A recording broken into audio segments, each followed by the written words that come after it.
Just before we start, I just wanted to mention one thing quickly. Helos & Co. and Sporting Club Helos are independent missions. They're both run solely by myself. So if you could like, comment, subscribe, all that good stuff, it would mean the world. Check out helosandco.com. And without further ado, let's get into it. Bro, I've stopped doing intros, eh? Fuck them. I'm just going off the... Joe Rogan it. Yeah. Well, I legit said to Chris and Oz, what did I say to them? Because they were like, they hadn't done a potty in ages. Chris had never done one, and Chris was like, "Oh, we're doing an intro." I was like, "Nah, like Rogan doesn't. He's the fucking 100%. biggest in the world." Well, you know, and I reckon the intro makes it awkward. Just cut straight to the point, Yeah, eh? bro. They can hear the intro throughout the conversation, anyway. Yeah, that's it. Bro, fucking since we last caught up, we've been busy, man. Bro, fucking you've been busy. Nah, you've been busy. Yeah, you got both people been. to manage. All I've got is fucking young Ben and Jamaica. Fucking. You've got a few fucking guys that come through. I was just here to kill time. Nah, but for sure. Like, Right, just to list off a few things, we'll go through them in depth. But you went on tour with 92 World, Brisbane, Gold Coast, Sydney, Melbourne. yep. 92 grams pop-ups, multiple. 3P tag up in Logan, was it? Yeah. Then JD Sports Club backyard session, which popped off, which is good to see. Food truck and performance in Mountie. Food truck in Penrith New Year's Eve. Pop-up in Mountie with, is it Tealish? Yeah. Brownies? They're gun, eh? Gun. Someone got me. I think Fez got me some once. Top tier. Yeah. Some of the best brownies, Bro, to be honest. I tell you what, I wish he still made music, eh? Fez. Yeah. I have no idea why he dropped, but good on him. Like whatever journey is on.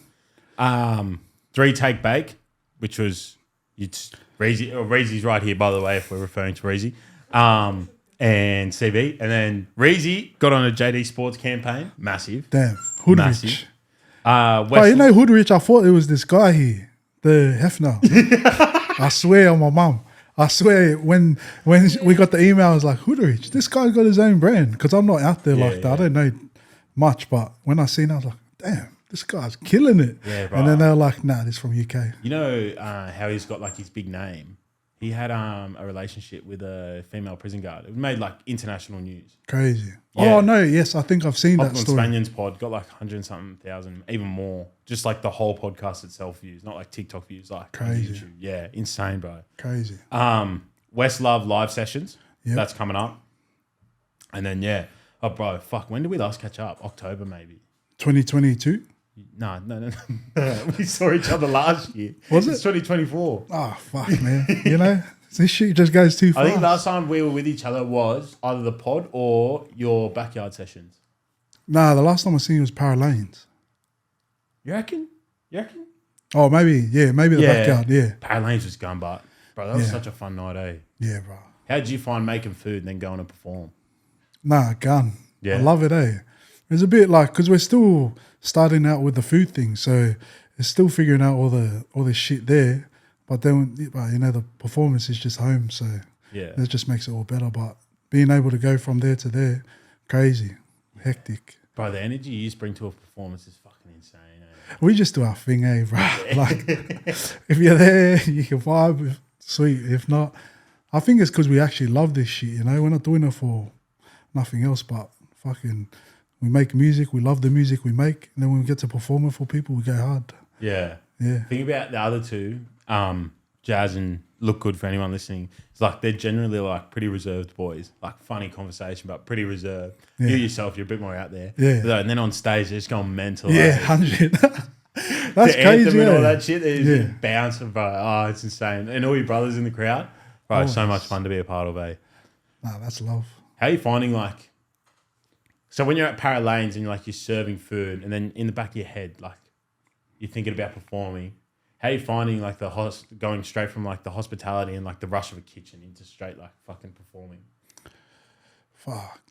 When it comes to performing for me and music, I feel like I've done it that many times that it's just like second nature. Yeah. So if I get up on the stage and I get given a mic, that's my home. And that's how I see it. Like I actually view it like that. So I don't really think twice about it until like 5 minutes before the performance. And then I'm like, oh yeah, it's time to get into gear and then lock in. But I really do music because I love it. So every time I'm on the stage, it's all good. Same with the boys. But I think it's a lot of it attributes to us being together as a team and being able to like fall back on each other as well. Yeah. And like, fuck, if we're feeling shit or we're feeling a certain way, I can look to my left and my right and my boys have got me, you know? So having that type of confidence going into a performance after a big rush and that as well, light work, you know? Yeah. What do you like more, the stage or the backyard sessions?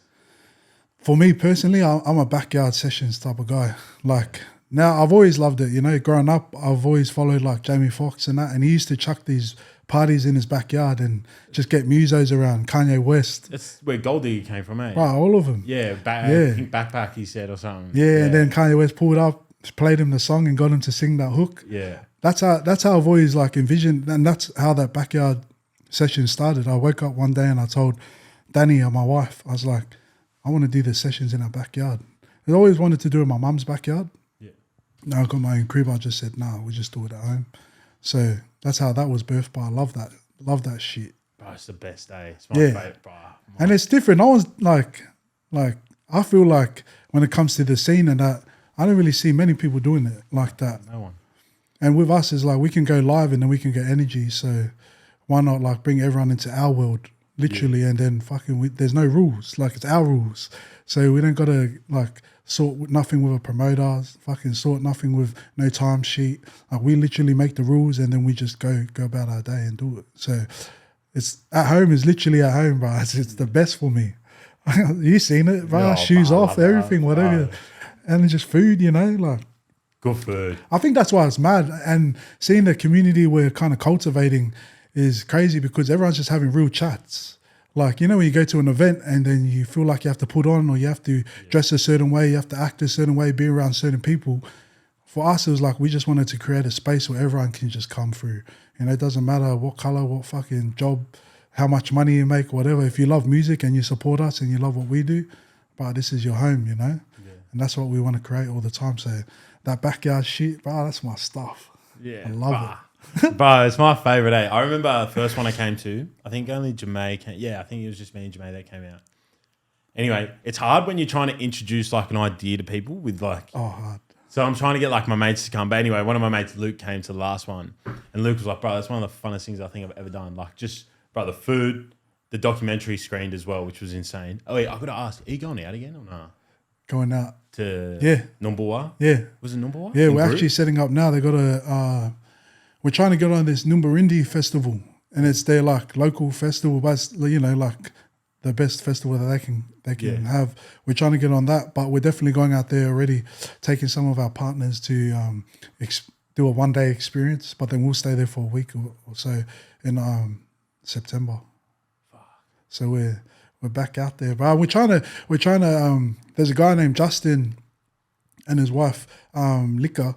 They started their own not-for-profit, and they're on ground in Groot, which is a 6-hour ferry or 4-hour ferry from Numbawa.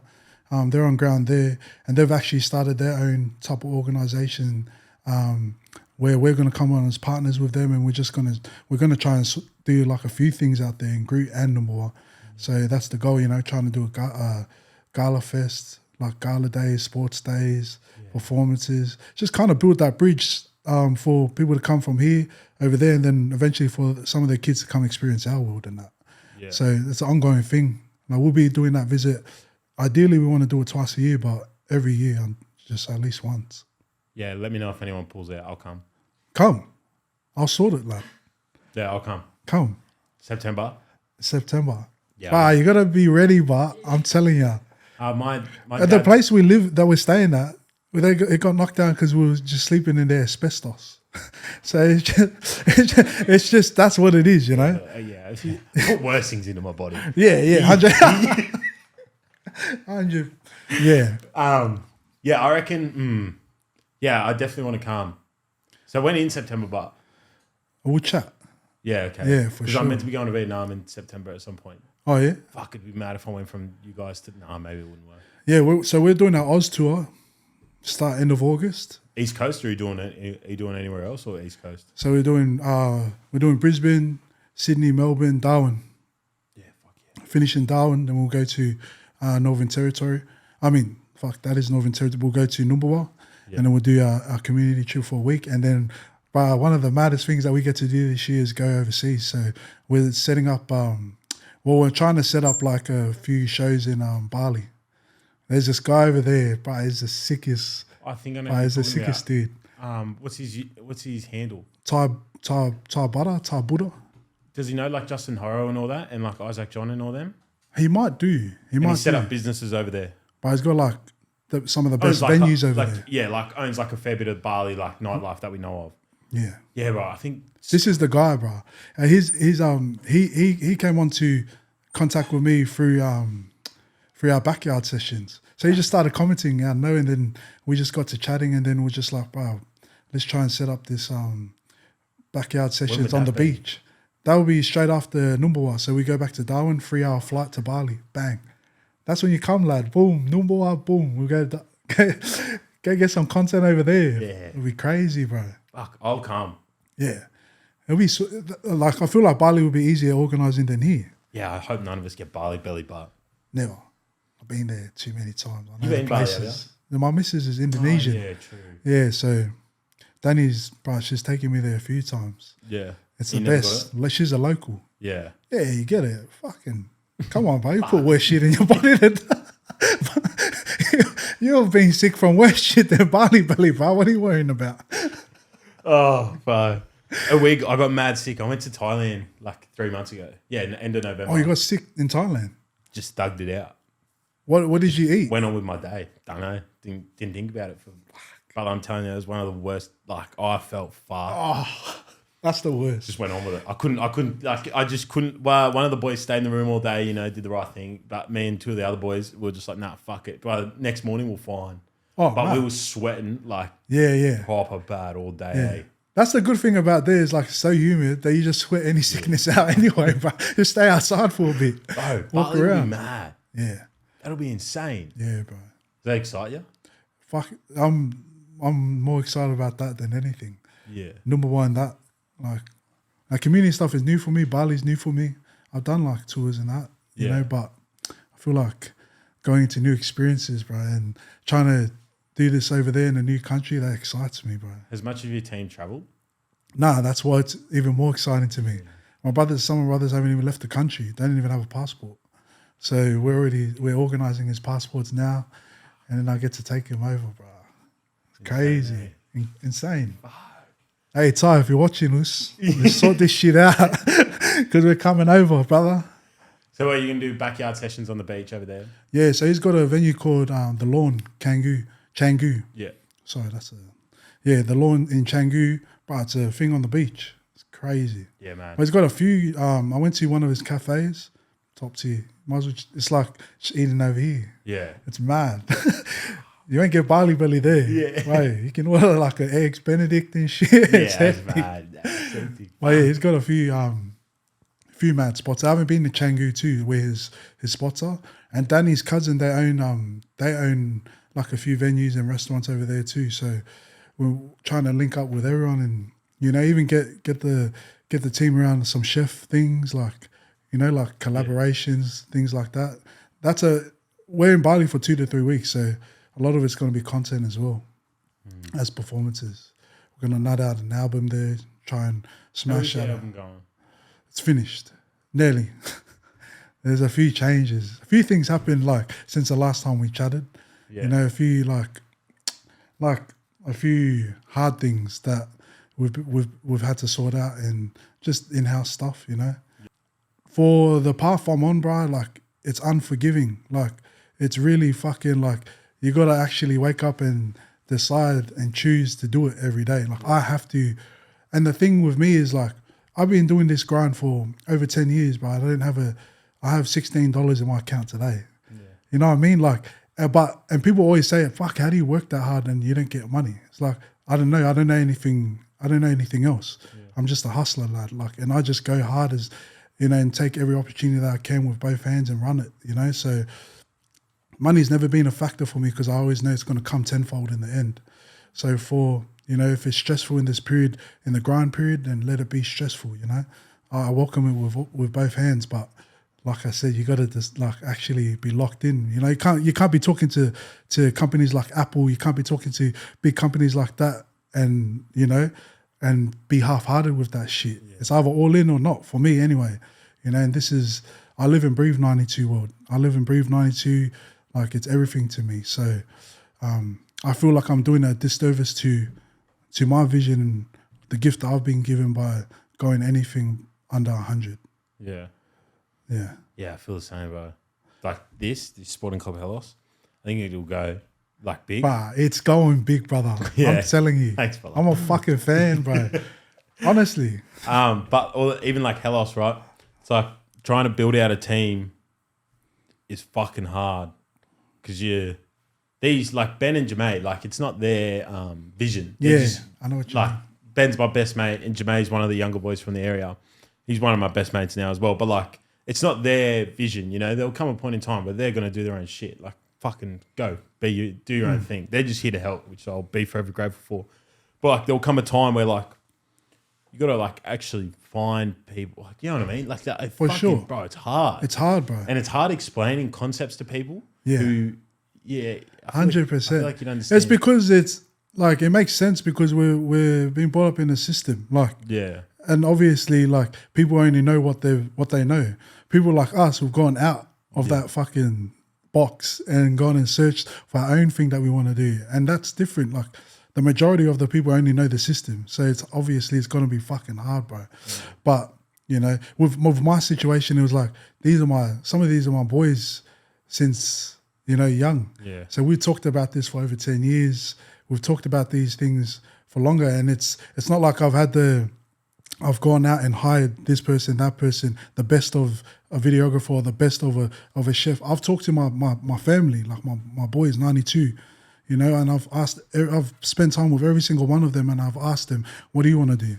So that's how this vision was cultivated. It was around that, But ultimately, like, in the end, bro, like, that's what it is. People don't see it and they can't really sacrifice the things to get there, then that's on them. And no bad blood or whatever. But like I said, the ship can't just wait around, especially if, like I said, we're not talking to kids, we're talking to big time companies. We have an opportunity, like the way I see it, lad, is like I have an opportunity right now to really, my family only used to week, living week to week, figuring out how we're going to eat next week, figuring out how we're going to pay rent, doing that. But we're really great at being creative and working hard and doing all this and that. So my thing is I have an opportunity right now. Personally, I just feel like I have a big opportunity to take all these things that are happening and run with it fucking full ball. And like, I know at the end of it, like end of this year, it's going to be a full different conversation. I guarantee that, bro. With everything that's happening, like it's different now. Yeah. We're not like kids anymore. We're not sitting around a fire playing fucking kumbaya, fucking drinking alcohol, just doing that shit, Like there comes a time where you just got to really like, fucking man up and just be like, this is it. Because it can change everyone. Like I got daughters, I got family, and this opportunity that we have can really change everyone's life. And for people that like us, that, my grandparents flew over from fucking Samoa to come here, create a better life for us. But if I have an opportunity, I got to take it with both hands and go hard, lad. Bro, it's like speaking to a mirror. I think that shit all the time, bro. My nonno came to this country on a boat. It took him 6 weeks. See? Yeah. That's the shit, bro. Yeah. Post-World War, where the country's leader in Italy switched sides during the war. So, yeah, he came from like a country that was basically on everyone's bad books in Europe. And then, he came on the ship, met my nonna on the ship, hopped off the ship in Melbourne, drove straight up to Sydney, and that was that. But he worked before that, he worked in Cooma, which is like Jindabyne, snowfields by himself for like years. No one with him, just by himself for years. And then, the other thing you mentioned, like when I'm working with kids, bro, I always think that like, I'm 24. And that's what buzzes me out, bro. You're fucking one of a kind, bro. I appreciate it, brother. But in like, I know someone like yourself who is a few years older than me will go, oh, you're only 24. But in my head as well, I'm like, I'm 24. There's things I want to like start get cracking. You know what I mean? Like I got to get shit happening. I got to get income coming in. You know what I mean? Like all that type of stuff. I always think about that, bro. Every day, every morning I wake up. Yeah, that's one of the first things on my mind. Like 24, trying to be a man. That's crazy, bro. It's mad. Like it really inspires me. I said it to you in one of the last parties, but doing what you're doing at 24 is crazy, bro. Thanks, bro. You're fucking way ahead of everyone. That's for sure. Yeah. Do you ever get caught up in the idea? This is me being very raw. So I have mates who've like bought houses, like done the things that we're programmed at a young, and bro, I'm so proud of them. If I'm first to go over, be like, have a beer with them, celebrate it. But at the same time, like, do you ever get caught up and go like, fuck, like, I am excelling in the creative aspect, but in terms of like what we're traditionally told to like set up our family, I feel like I'm behind it. Do you ever get caught up in that shit? Never. Yeah. Never, right. bro. Like, I don't know. I feel like if I go there, I'll just keep going down that thing and just gets more negative and negative for me. But I never feel like I'm missing out because I feel like the vision that I got is God given and it's God covered. So in saying that, it's just like, that's why I'd never fret or never worry about things because I know what's coming. People, and that's what I mean. Like, people always ask me like that, like, how are you doing this? I've turned down like a lot of opportunities from major records or footy opportunities just to stick to my vision and to stick to 92's, 92's thing. So, it's mad seeing that, but I don't want to be stuck in a fucking home loan for 30 years. Yeah. Like, you know what I mean? That's something that we've been taught, but really it's only helping the system because you've got to pay that bank the interest of fucking, like crazy. And that's not what maybe some people like that, but I feel like a lot of people just do it to tick a box and look like but really you're locked in anyways. But power to them people as well. Like, it's crazy. Like, that's the thing, bro. They get security at the same time, That's the other side of the coin. Yeah, definitely. There's security to it. Yeah, actually, yeah. It's fucking crazy because some of my boys have bought houses and I'm like, wow, that's hectic. Yeah. It's something that you always want, like. Bro, your brain goes between like both sides of the coin on it all the time. But yeah, but beyond that, like my mates having kids and stuff. Like I don't have misses. I just always think about that shit, I want to build my life. Like, yeah. I could do all the coolest shit in the world. If I have no one, like, God bless my mother and father, I still live at home. They're happy to hear about it. But like at the end of the day, you know what I mean? You want to go home and tell your missus. You know what I mean? Like, bro, I have no one. Like all my family's asleep by the time I get home every night. So enjoy I it, just walk upstairs bro. and just sit on my phone. Like, get back to work, put the laptop down, start editing. Well, that's it. Maybe this season for you is just about hustling, Yeah. There'll come a time where you can do that shit. I done it the other way around because I needed my wife, bro. Like, she saved me. Like, if I didn't have her, I would have been down a different type of path. Together 10 years, eh? Married this year for 10. That's insane. Yeah. So I got married. I proposed to her when I was 19, and then I got that Roosters contract. The first grade one, I was in half preseason. Then I got married. And then that was it. I had to decide. Robbo was like, because my Mrs. Grandma, she bought us a surprise honeymoon thing. Yeah. I didn't know at the time. This was my first year back in footy from 4 years being away. And then they were like, oh, I didn't know that you got to be a training fucking every day. I didn't know. Like, in hindsight, I think, what a dumbass. Yeah. Of course. And I took days off, which was all good for the wedding. And then I went in. I remember I walked in one day and I was like, the day after my wedding, I walked into the shed, and then I went into Robbo's office, and I was like, my grandma just bought us a surprise honeymoon thing, and we have to go next week. And then he looked at me and he goes, yeah, it's either you go honeymoon or you get cut. It's like up to you. Yeah. That was it, just raw. At the time I didn't understand, but I just said to him, yeah, fuck, I'm gone. Yeah. So I left. But like now I understand, like, bro, the way that the NRL shit has had, like, these guys got to be there 6 days a week. Yeah. Fucking putting in that work. So power to them. But I always love music anyway, and doing what I'm doing now, I wouldn't be able to do that there. I don't think. Nah, I don't think so either. I don't think so. I wouldn't be able to create the community that we've created, have the relationships that, like, but I never, 10 years doing this shit, and only now, this year, that I'm having fucking conversations with people with money like 50K, like these types of money. And I'm like, I always knew that was going to come, but it was just like actually talking about it in the flesh now. It's like a buzzy thing to me as well. Like, it feels surreal while I'm writing these fucking emails, having these calls. But at the same time, I know, like, that's what, I was made for this shit. So, yeah, that's just how it is for me, bro. Yeah, it's fucking, bro. I always say that to people as well for me, because, like, up in the mountains, like, creatively, not much goes on. And if it does, they're in the city now. Like, and there was a girl above my grade. She does, like, social media management. She has Pat Cummins on board now, like, insane, like, Australian cricket captain. Like, you literally, in sport in Australia, you probably can't get bigger. But she lives in the city. She has a company, like 8 people working for her. But like people come up to me and they're like talking about stuff, and they always just go like, "Oh, like fuck, like how do you do it?" I go, "Bro, fucking like 8 years, almost. This year's 8 years of like Helos technically. It's like it's taken me 8 years of fucking building. Last 2 years properly of like making relationships, and then before you know it, you meet this person, and then it's crazy. Yeah, it's weird how you become friends with people like." You know exactly what I'm about to say. Eh? Like how you become like even yourself, right? I used to watch your stuff during COVID, like all the Planet Vegeta flip. What was it called? The fried chicken. Yeah, fried chicken and flips. What was the other one? I fucking your JM song. Yeah, like we do. Yeah, there we go. And like all that stuff, and then like you become friends with that person. Yeah? Nick Air, bro. I used to look like Nick Air back in the day, bro. OG, triple OG. That's hectic, bro. Nick Air, like back in the day, his scooter videos, they were getting like 150K back on YouTube. And like that's insane numbers. Crazy. It was out of Windsor and Penrith, and then like now he's like a really close mate. You know, even Ty. It is. I watched Ty. I had two of my best mates were into UFC back in like 2016, 17, even earlier. Ned and John, shout out to you.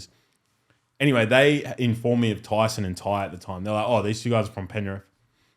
So I was lucky enough to watch them both kind of like rise. Yeah. And then now like Ty's, you know what I mean, bro? It's it's weird. Well, that's it. You put yourself in the right places, and it's just like, it becomes. I mean, you would have, it is crazy actually. Yeah, I buzz out sometimes. Even some of the rooms that we go in, like we went into the Apple boardroom to pitch to Apple. How was that, lad? What the fuck? Like that's what it was. What the fuck? Like literally, there was 13 of us. Yeah. Of 92. There was about, how many of them, Reezy? About 8 of them? 8 or 9 directors or board members.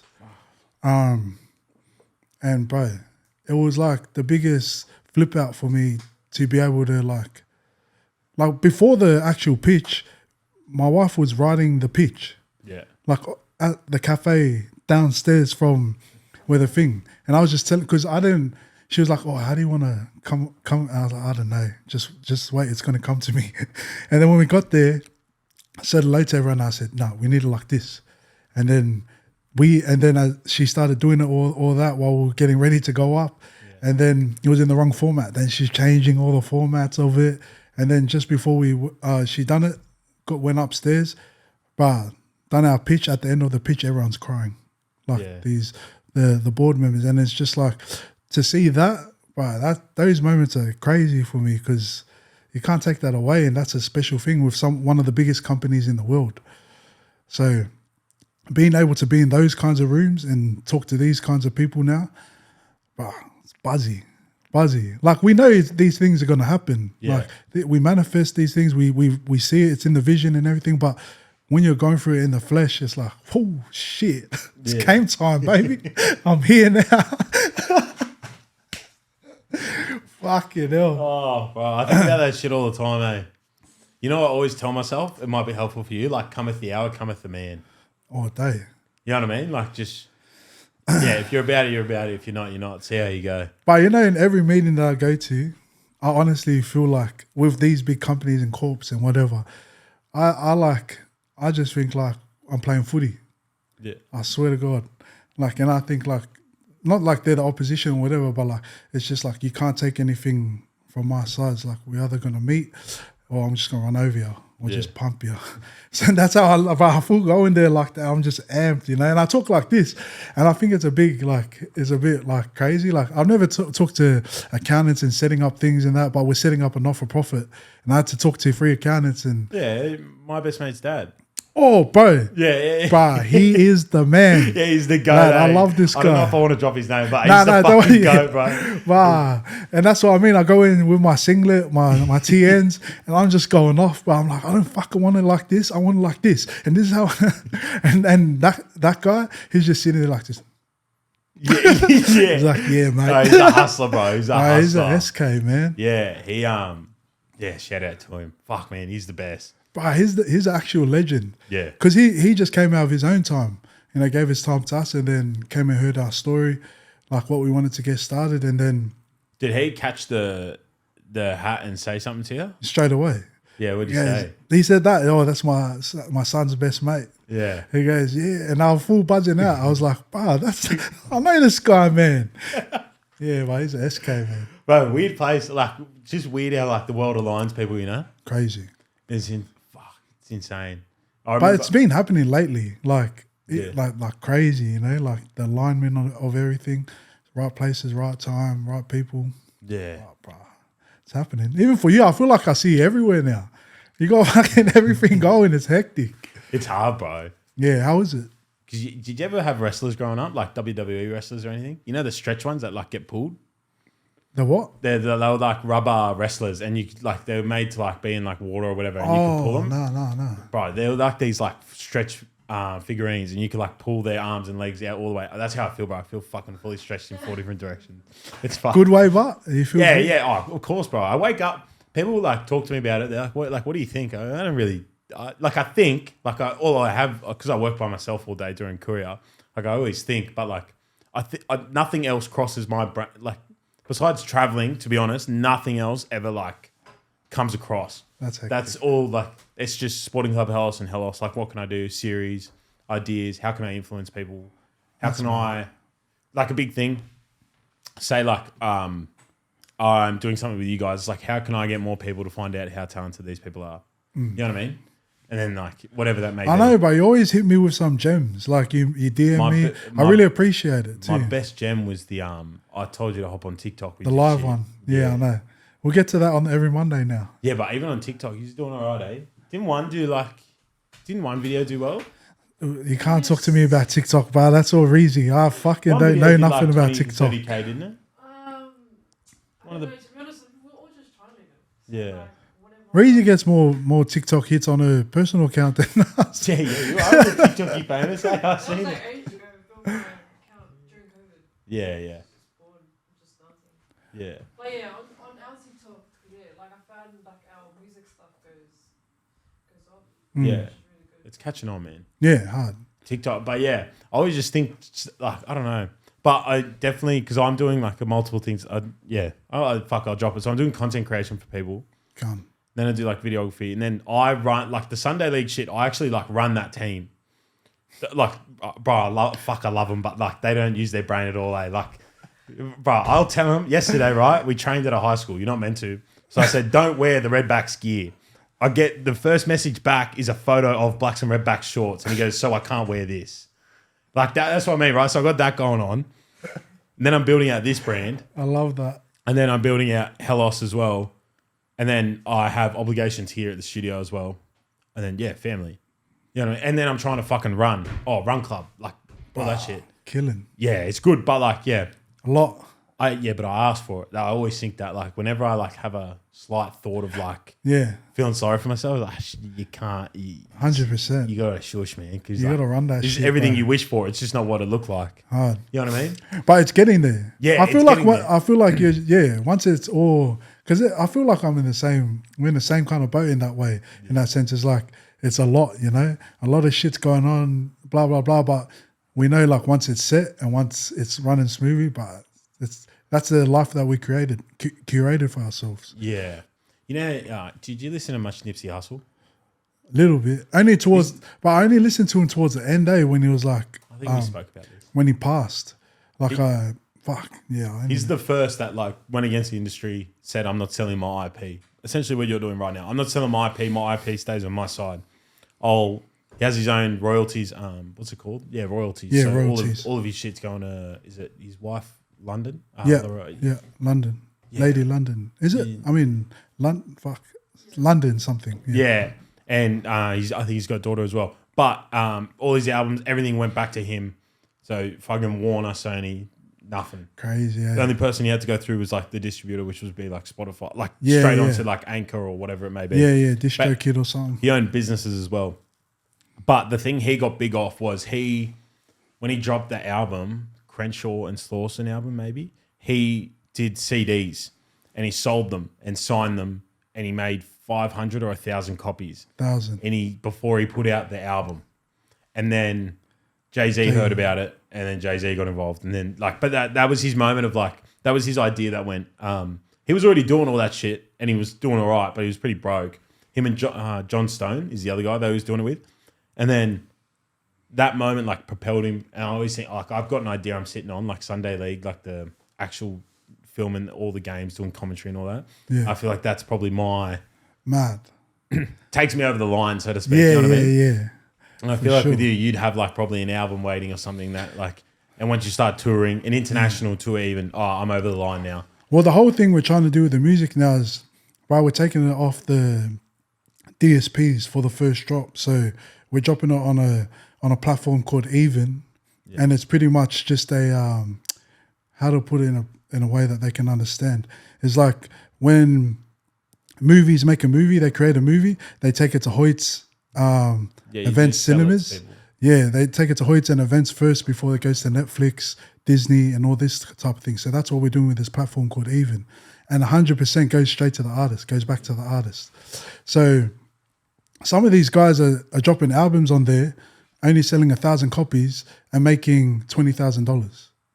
Like, you know, because it's a pay what you want type of thing where you can put minimums and then with that, it gives you like a fan personal access. So on our Even album, we'll have songs that won't be on Spotify. So we'll drop it on Even for about 4 to 6 weeks, and then we'll drop it on Spotify after that, and Apple and all the DSPs. You know what you got to do when you do that? You got to make TikToks explaining why you're doing it. Yeah, I know. That's exactly what I got to do. It's nothing professional. Just sit in front of the camera. Yeah, for sure. I know. If it pops off, it pops off. It doesn't. But what will happen is a lot of the music industry will comment on that. People will get engaged. But there's only one artist that's released on Even from Oz, and that's Billy Marie. Right, she's a gun. But I want to be the guys to run the flag for it, over here, because I feel like it's the future of music. Like it has to be. But we're getting 0.0030 cents per stream on Spotify. Isn't it 1 million streams is 5,000 plus? Bro, it's disgusting. Not even 5,000. No, yeah. I've got 1 million streams, brother. I'm seeing $100. Oh, fuck. But yeah, like I feel like this way of this is the new way of music. It has to be, and the platform's crazy. The guy's crazy, like the owner of it. Mad, he fucks with our music hard out.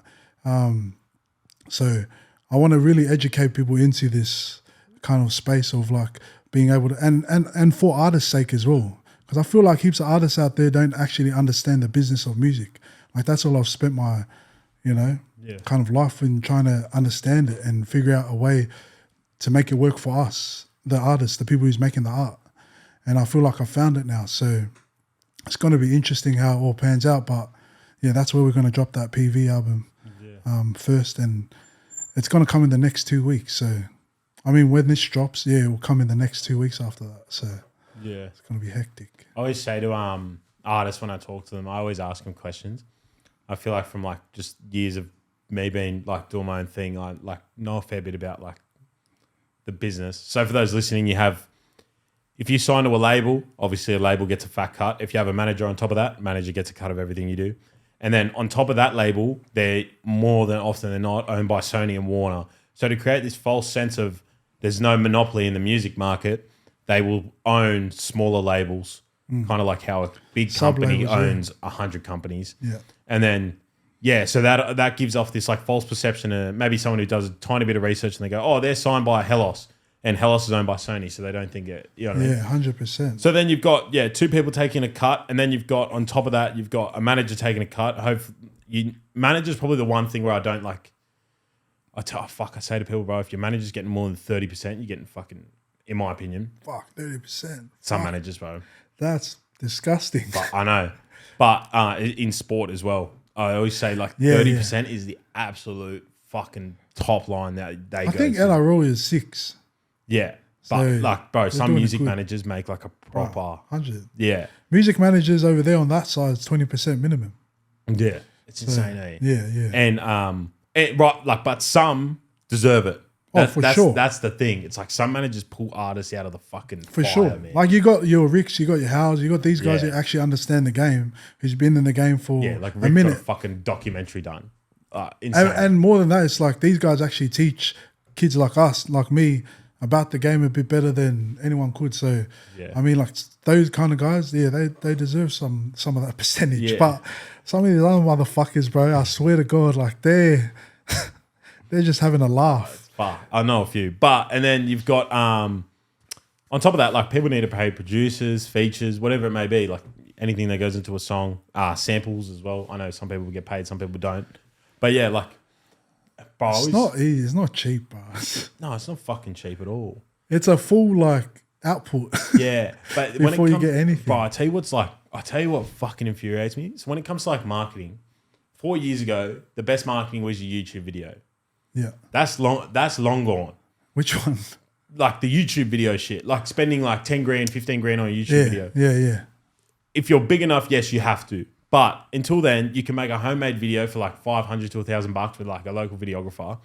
Actually come up with a storyline around your song. But TikTok and Instagram is where you engage and create an audience. Yeah. Because people want to connect. I feel like people like to connect with a person nowadays. Definitely. Would you agree? 100%. Because Heaps of people are like, they want substance now. yes, Like they want to understand the music could be good, but they want to dive deeper and understand the artist. yes, I feel like that's where it's at. 110%. And people like an insight. Yeah. Naturally, we're inquisitive beings. But yeah, I don't know, bro. Music's a fucking funny one, eh? Yeah. Bro, there's so many people. It's so hard to tell. It's like people are wearing fucking. Oh, I don't even know how to describe it. Eh? There's just so many snakes in the grass. It's hard, yeah, 100%. Like, yeah. And the game's not for everyone, you know. I feel like, and it's been in a good position because it's been popping off, you know, and everyone's been killing it. But I feel like everyone just picks up a mic and think they can be in the business. But you got cunts just dropping off left, right, and center too, you know, because they can't bang for over a year, 2 years. Once the hype dies down, once it's not a fad, you know, do you really love it or you just do it for a laugh, you know? And that's where I feel like I got my up because I'm not stopping on this shit. Like I'm just getting started, I feel like. So it is. See it with UK drill now. So many of those artists that popped off, Yeah. nowhere to be seen. Yeah, 100, bro. Yeah, when I speak to artists, I always go like, "Fuck, like who are you? Like, where do you come from? Like, what? You know, what's your background? Like, what happened to you? Why are you doing drill music? What happened to you as a kid that put you in the Yeah. That's and then if something that's didn't what's happen come to to you, now, why are you eh? doing drill music? You know what I mean? They flip the question. Fuck, you living out in Cronulla. Why are you doing fucking drill music? But yeah, no, 110%. And then I always ask those questions like, who are you? Can you rap on any given beat? You know what I mean? Like if you want to look at because what they'll do, I find is like people kind of copy who's popping. always. But in reality, if you look at someone like Skepta, Gigs, if we go to America, who's been big in America? Fuck. Like Nipsey Hussle still lives on, Dave East, like those type of guys. Like they just Nas. Like fucking Essential C did it as well. Came at criticism time. Their ability to have like a mad wide range of a catalogue is insane. Definitely. You guys are building one as well. Definitely. You have such a range of thing. I'll tell you what, I got to talk to you about it. Elevate, right? The song. Yeah. Bro, for me, I thought for a while, like I wasn't really listening to the lyrics as much. So I thought it was about like the team like elevating, like, you know, levels up in like thing. I listened to the lyrics. Bro, that's probably your greatest song, Yeah. in my opinion. Crazy. Jazz's best song is On the Low for sure. Yeah. Everyone fucks with that. That's a banger. Jazz's is just the bag. I feel like everyone's only seen not even 1% of his bag. Like if you got to just chill with us for a week or two, this guy back to back to back to back to back. Oh yeah, what you dropped the other day was insane. Where he's just on the couch and he's just rapping. Yeah. Yeah, bro. Like he's just he's not even there. He's That's- just chilling. That's the thing about Jazz. That's his thing, bro. Yeah. He raps, bro. Yeah, Jazz. He doesn't muck around like these kids. Like Yeah, rap about bullshit. Like he raps. He talks about life, you know. yeah. And he's a true MC to me, anyways. No, for sure. He's one of the greatest. I feel like so that'll come out of here and then said Yeah. so. His words on Elevate, because I lost like one of my, basically like an older brother at the age of 15. And his words on Elevate were like, bro, I remember listening to it probably like, fuck, this perfectly encapsulates like, so when I turned 19, which was the age he passed away at, I went through that like just drinking every weekend, blah, blah, blah, and like a sense of guilt that I like Yeah. got to that, you know what I mean? I fucking sounds so weird to say that out loud. And then, yeah, Jazz put like all that into like perfect perspective. That's crazy. You know what I mean? It's just become my favorite song. That's what I mean, bro. That's the fucking mad thing about music that can connect with someone that he's never known his whole life, like never grew up with or nothing. But you've had a similar kind of, situation where you can relate to that shit just from off words and his experiences that he's had. That shit buzzes me out, bro. But that's why I love this. I fucking love music for that as well. But jazz, bro, he's different. Yeah. He's different, and he's only getting started. I can't wait till he drops his like another EP or another project. But yeah, that Elevate track is one of my favorites. What is your favorite track you've done, you reckon?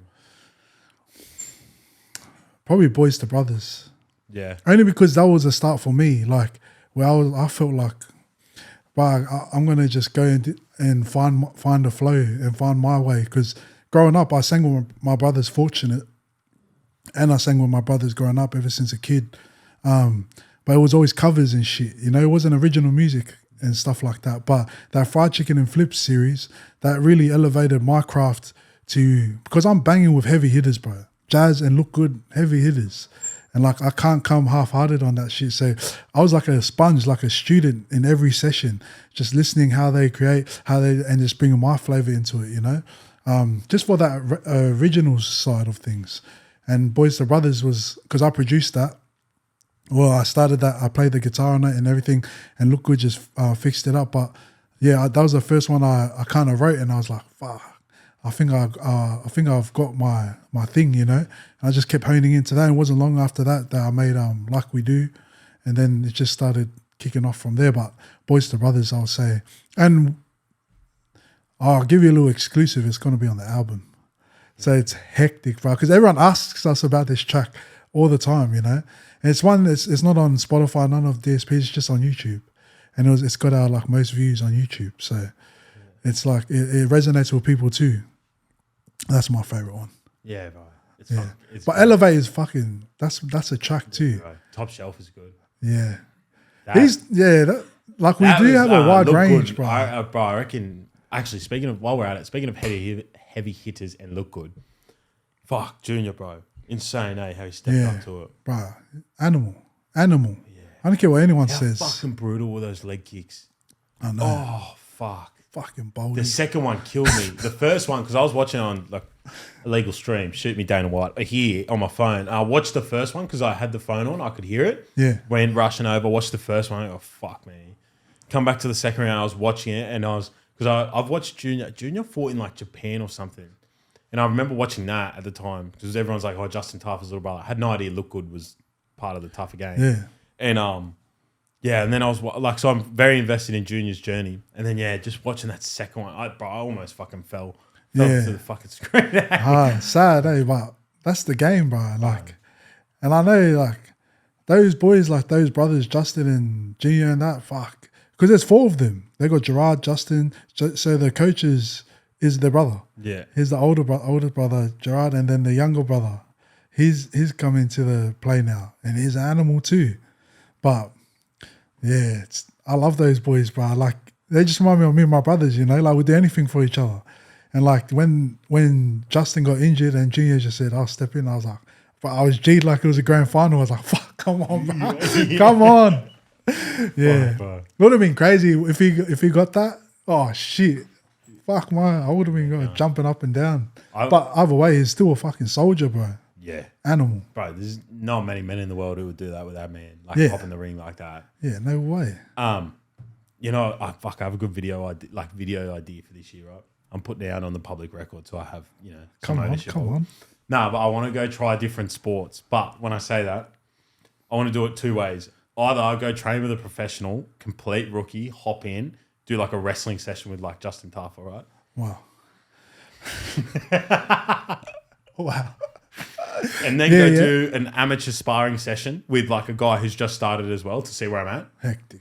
And then same with footy. So I already tried out footy. You saw my 3 line breaks, very famous line breaks. Banger. I want to go do an amateur footy game. And then I want to go hop in a tackling session with like James Fitzharris and Moses Leota. Oh. Obviously I get folded. But you can't deny the idea. It's the fucking boogeyman, bro. They're the boogeyman of What have I got to NRL. lose? What if I get injured? Fucking lose a rib. Couple ribs.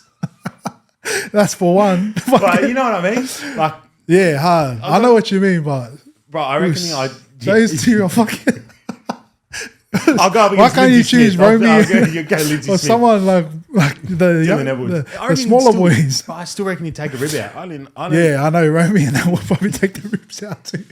But I reckon it's a good idea, man. Bro, that's a mad idea. Like, because 100%. Do it. you know what I reckon the problem is with, like, I think people enjoy seeing people try sports as well. Yeah.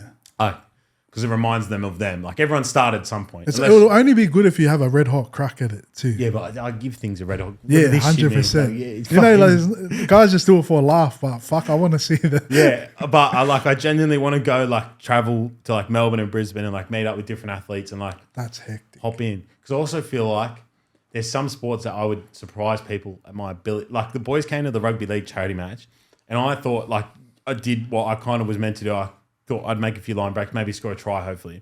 But they all said to me after, they're like, to be honest, brother, like, we didn't think you'd do a fucking damn thing. Like, Bah. straight out, like, you've Honestly, never played a game in your life. Yeah. But yeah. You're a killer. You're a killer. But I want to do the UFC with, like, even if I do it with Ty. Because I said to Nick, I said, when I started at the studio, I should put on one of those rib things and get Ty to punch me. And he goes, brother, I don't think that's going to stop. Like, if you're not conditioned for it, it'll kill you. Tui's got some heavy hands, bro. No, but I'm not sparring with Tui. I'll spar with an amateur. I No, wanna but I'm wrestle saying with even if Tui. you just let him punch her on that thing, Yeah. fuck, he's got some heavy hands, man. But I want to wrestle with him because I reckon I can pick him up. Who, Ty? Yeah. Solly, you hear this? Nah, yeah, that would be good, Well, the actually. idea's there, right? And then you Fuck, could you're a bring... monster. You're big. You're big I'm a enough. lot bigger than people would Yeah. think. But then, like, bring someone like yourself in to play... You ever played AFL? Yeah. Actually, bullshit. Yeah, lad. When? In communities. But when you come, we actually play the games I used against... to play AFL. They fly over, Yeah. and then we play for the locals. It's hectic. Bro, I'll kill it. It was my first. Nah, yeah, you will probably help us, bro. Seeing Jazz, fucking Jazz, You give us the highlights. bro. If only we could show some highlights, man. But it's crazy. Yeah, bro. I like, so someone like yourself to play AFL, right? Like, you introduce people to the series. I can get you in the NBL, guys. Go run some basketball. Yeah. But, Surely. Yeah, but then I just get dunked on. What? Like, No straight way. away. Like, I Come wouldn't to be the able- jungle in ropes crossing, and then we'll play basketball Come to with the you. jungle. It's Is that not. what you call it? Yeah, ropes crossing. You know where we used to Out hang west. out? We used to hang out at that abandoned fire building. Oh, Ropes Crossing. oh yeah. Yeah. we Oh, used to- Forester. Yeah, I think so. Like, there was just like an 8-level old fire factory. Yeah, yeah, That yeah. had the poles going through it. Yeah, we used to do all our Helos shoots there. It was a mad spot. Yeah, yeah, yeah. I've And those seen. are the abandoned phone tower and shit like that. But Yeah. yeah, I want to, like, other people. Who was the other person I thought of? Oh, like, no, not you for AFL, you for football. Because I know a lot of A-League boys. Like soccer. Yeah. Damn. That's what I'm saying. See, your reaction is what I want. I want people completely out of their comfort zone to go try a new sport. No, I'm not. I can run. Yeah. Whatever you need, brother. One-on-ones, like, and all that shit, bro. I just want to see, like, I how got the a few boys go. soccer tricks up my sleeve, brother. I might just You put could play you for Samoa, bro. nutmeg You ya. never know. And then there's this other thing I want to do. You know how you go into, like, remote communities? I want to go to, like, real remote countries and, like, do football coaching. I reckon that'd be a mad video. For sure. They actually love soccer in the community. Yeah, Like that's one of their main things. because you can play it with, like, anything that you. Their can main football. sports are soccer and AFL. Yeah, So you'll Gun fit AFL right boys in, out like there, bro. Yeah. you'll fit right in there. But American Samoa, which is that just like I'm not sure. Is that its own? That's its own country, hey, off Samoa. Not anymore. They took the American. Good. Yeah, it is. It's only Samoa now. Or is it? No, America's its own country. Yeah, Not it's a anymore, tiny though. little country, yeah. It's now it is. No, because it was under the American banner at one point, wasn't it? Oh, See, more I don't than know, but I'm Western Samoa. That's all you need to know, brother. But yeah, American Samoa. They lost 31-0 to the Socceroos. It's the heaviest loss ever. This was years ago. It's probably our most, like, disgraceful thing. Why would you put who? American Samoa? No. It's probably Australia's most bro, people brag about. I think it's the worst thing we could have ever done, like, to our neighbours. They beat them 31-0. We had guys playing in, like, the Premier League at the time. American Samoa had legit farmers come off the farm that day and play. Yeah, of course. Yeah. Oh, is that the movie? Yeah. Last goal wins, I'm pretty sure, or something. Yeah. But I want to go over and do that shit once I build like a footballing like this will become football plus other sports. You know what I mean? Crazy. But main will be football. But I want to go over and fucking go to like a remote country because, bro, I want to go to Samoa. I want to go to all the islands around it. Like Papua New Guinea wouldn't need me. I'm talking like tiny islands, bro. Like fuck, I don't even know. What's the small like Cook Islands? Cook Islands, Samoa, Tonga. You know they're the heaviest people on earth. Who? Cook Islands on average. Yeah, bro. Nah, can't be. How the fuck do you know So all this I shit? want to go over and make them a football team and make them do well. I want them to beat Fiji or something like that, who have professional footballers. Who? Cook Islands?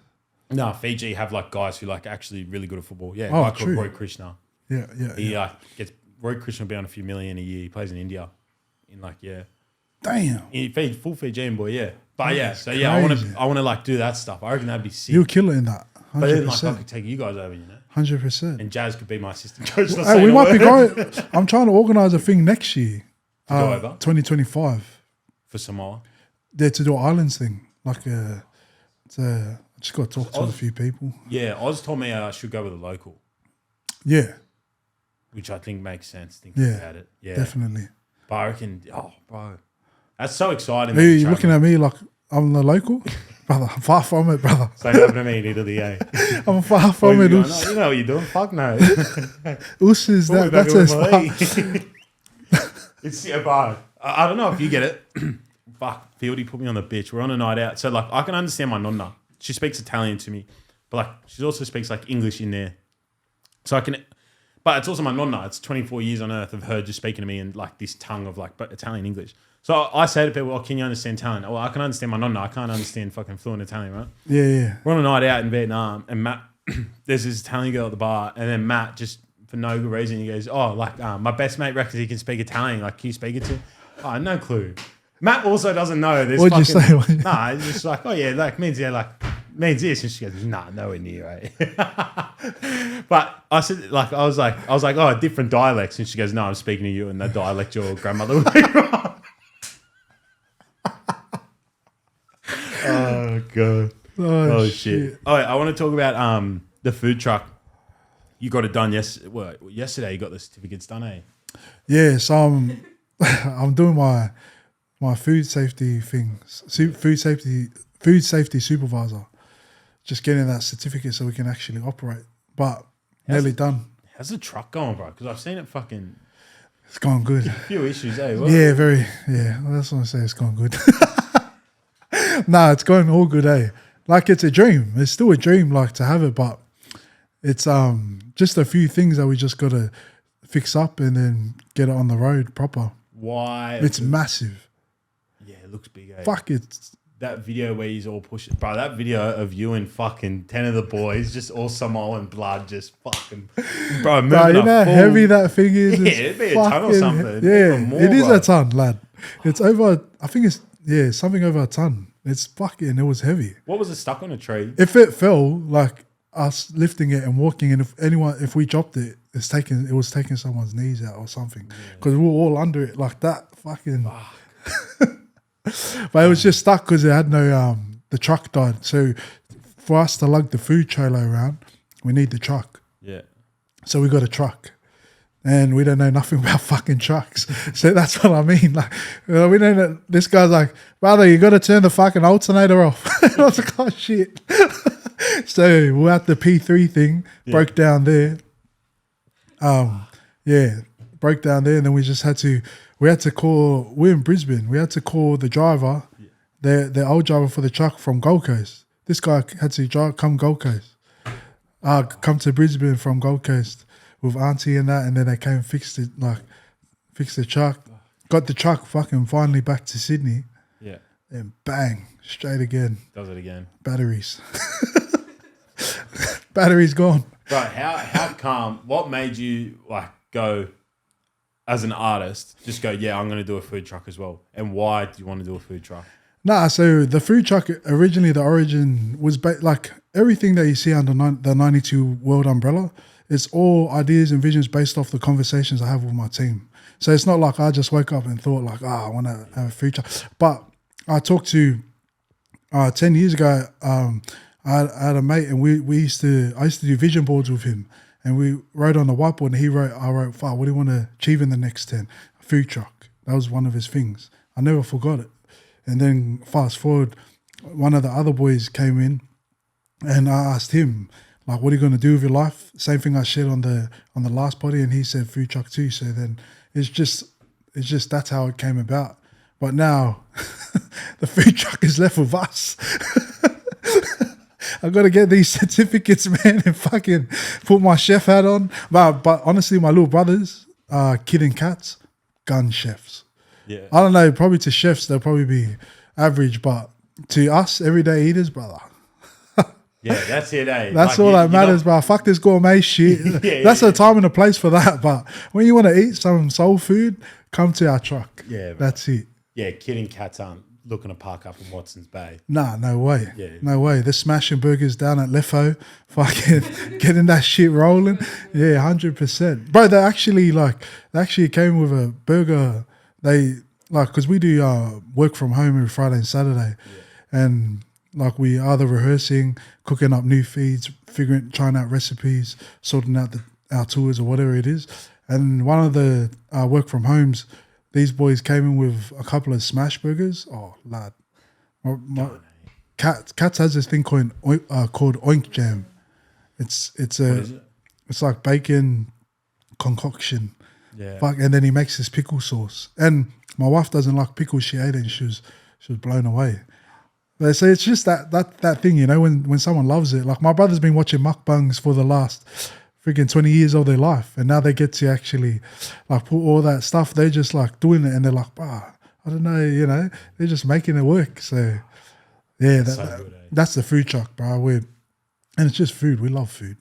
We're gonna do some cool shit off the truck too. So we're gonna deck it out. Try and we got a few ideas. We want to put like a movie screen on the truck, like type thing, so then we can do movie nights. Yeah, a projector screen thing.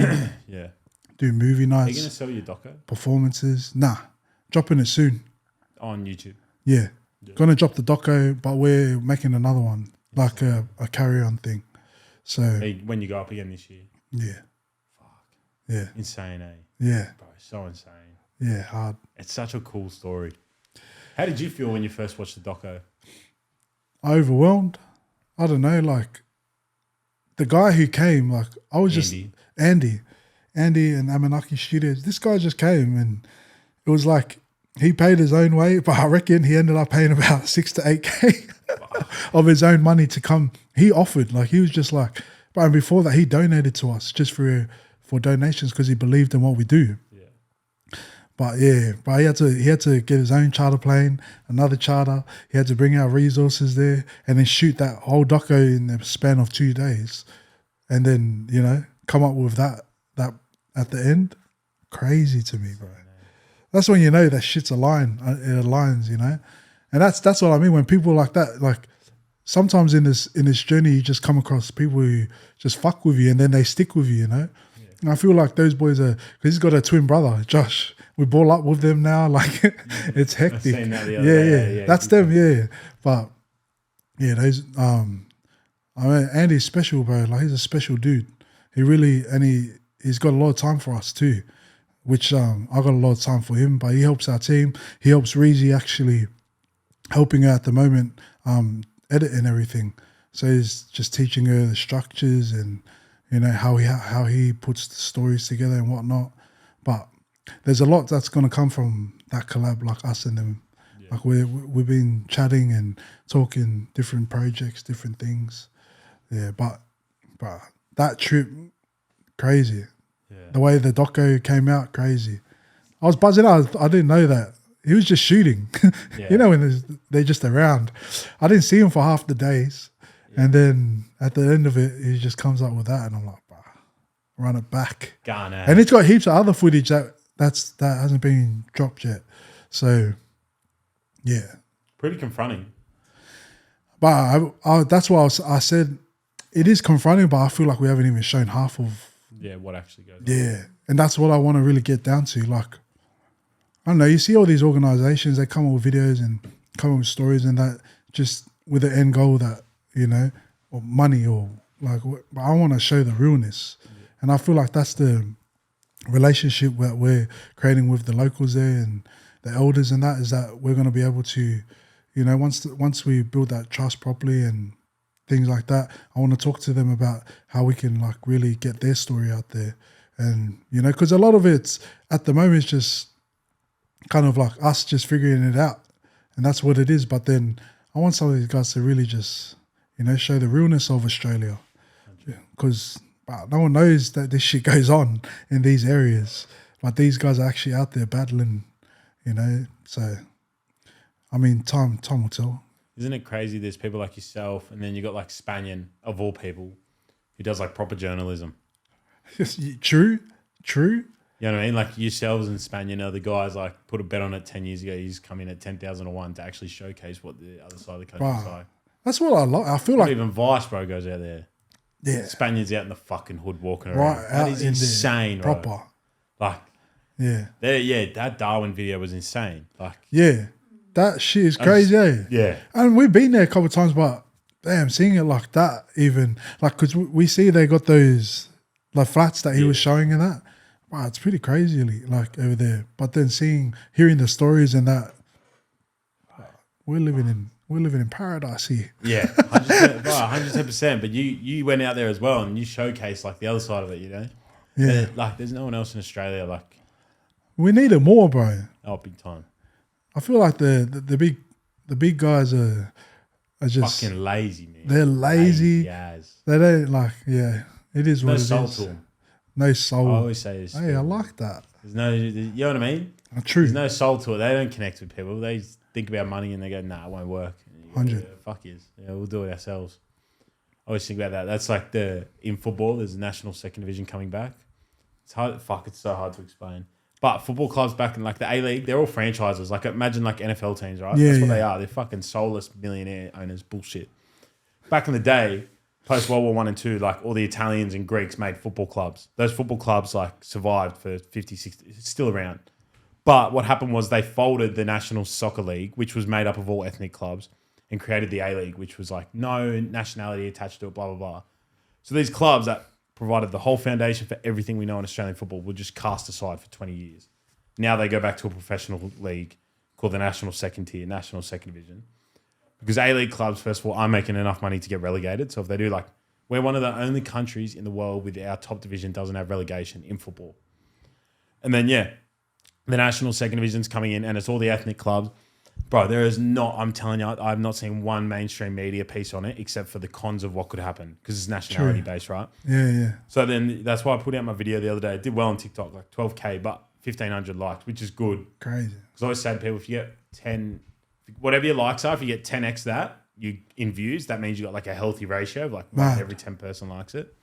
If you get more than 1 in every 10, you're doing well. But, bro, I just said to my dad, because my dad grew up in it, my dad's a full Italian, like, and I said, fuck it, like I'll do it myself. Like I'll go to the games and fucking watch football and film myself. Mad, yeah. But you know what I mean? But all the comments, bro, like 60 comments of people just going, thank fuck you're doing it. Like, wow. Thank you for your work. They're changing it. They're changing the game, it's bro. the exact same thing, bro. It's like fucking, why should a 24-year-old fucking kid from Wimmera be the one who has to go out and tell people what's about to happen? You know what I mean? Yeah, true. It's the same for you guys. Like, why should Jaquil from Mount Druitt and why should Anthony, I think his name's Anthony, from fucking Redfern, have to go all the way out to the middle of the country to showcase you what it's like? You know what I mean? It's insane. Hard. Oh, it's fucking insane. I feel like only a certain people as well are just built for that shit. Yeah. Not everyone's willing to put their shit on the line for it and like ruffle feathers or I love it. I love it. That's why we're doing it, brother. We don't give a fuck. Yeah, you get an old white person going, this is boxing years. 100%. I mean, that's why we do what we do, you know, like, and that's why we're given that thing, the vision to do that because, you know, only a certain few can. But it's mad what you're doing, bro. I love it. Like, thanks, bro. I'm actually learning a bit about the football, the soccer shit, like the football. Bro. That's legit where this comes from, like essence. Like the essence of football is in the heritage clubs. Like, but I always think, bro. You really love football, eh? Oh, fucking, I die for it. Really? That's I grew up with crazy. it, brother. Me and my nonno every morning before school, watch on SBS. Yeah. So you're not He didn't on even like football. He just watched it because I wanted to watch it. crazy. His brother played for like a Serie A team now called Bologna. So his brother technically played like top division in Italy back in the day. That's He hectic. had 10 brothers, but so it was bound like one of them. One of them was bound to do something, but yeah. Nah, fucking it's bro. It's just everything I've grown up on. And then I always thought I said this to Ben. So Ben,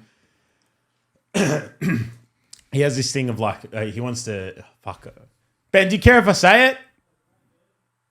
Don't say it. All right. So Ben wants to get into the Taylor Swift concert like without buying a ticket, right? Oh, I like it. Mad Swiftie, but he wants to be an entertainer, right? I like it. So I said to Ben on this, staying on the football rhetoric, I always had this vision that I'd end up in the stadiums in front of people relating to football. Obviously, when I was a kid, I thought I was going to be a footballer. I was fat by the age of 10, so that goes out the window, right? What's next? All right, I went and played AFL in my teenage years, came back to it, I was coaching. Fuck that. Not doing that anymore. So then I went into media, and I know exactly now, I can see it. I've seen it since I was 10. Since I can remember that I would be involved in Australian football on the largest. That's mad.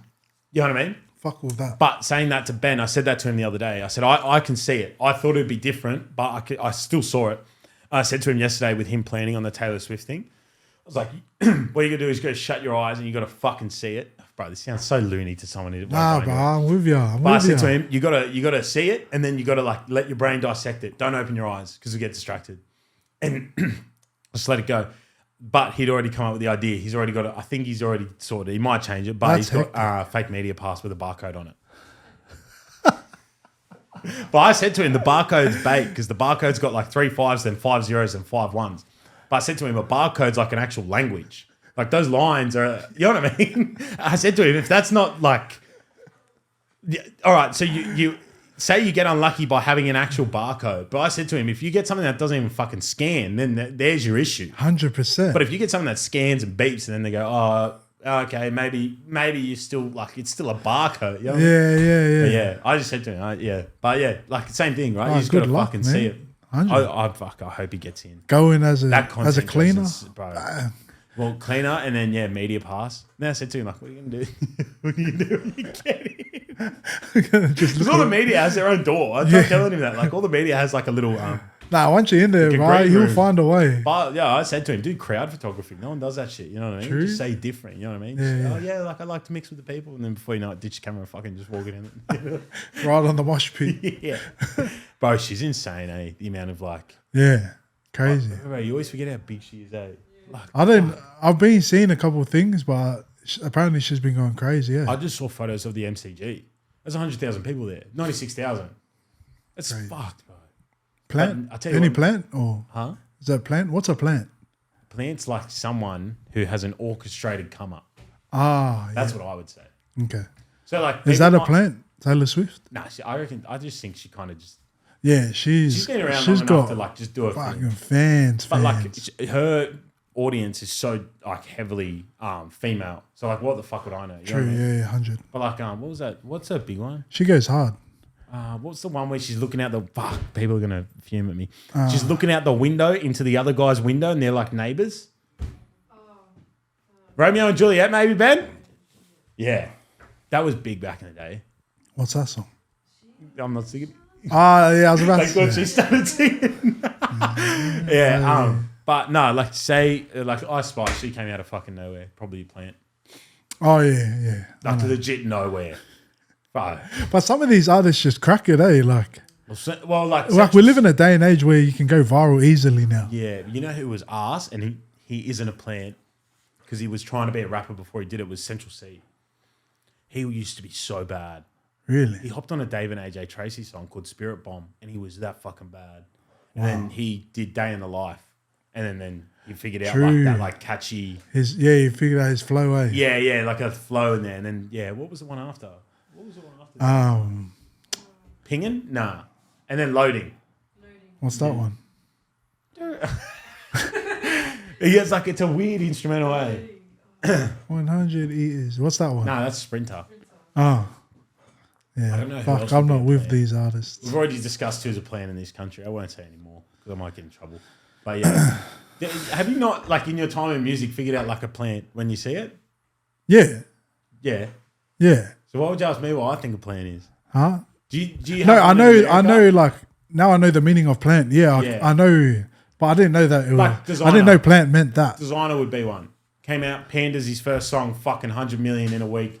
Boom, off the fucking thing again. Yeah, but he came out with a different flow.